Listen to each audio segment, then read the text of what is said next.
मेरो favourite player Messi हो of course हो किनकि आई थिङ्क मेसी चाहिँ मेरो लागि एउटा इमोसन हो कि एउटा फिलिङ हो कि मेसी इज जस्ट नट कि उहाँ एउटा खतरा फुटबल खेल्नुहुन्छ मात्रै होइन कि एउटा फिलिङ र इमोसन भन्छ नि मात्रिका मेरो लागि चाहिँ मेसी त्यो हो कि आई थिङ्क त्यति धेरै फुटबल नबुझे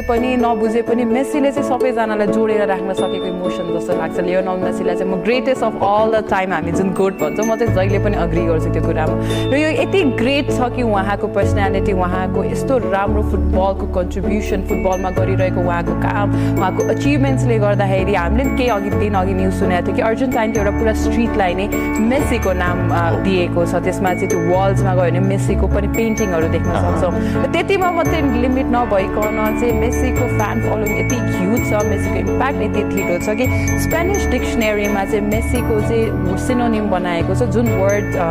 आएको छ त्यसलाई चाहिँ म राइट गर्छु प्रनाउन्स गर्नलाई चाहिँ इट्स इमेसियोनाटे भनेर चाहिँ यो वर्ड चाहिँ स्पेनिसमा इन्ट्रोड्युस गरिएको छ यो भनेको के हो भन्दाखेरि amazing football skill just extraordinary football स्किलले चाहिँ तपाईँले चाहिँ जस्तो पनि गेम स्पोर्ट्स फुटबलमा चाहिँ पर्फर्म गर्न सक्नुहुन्छ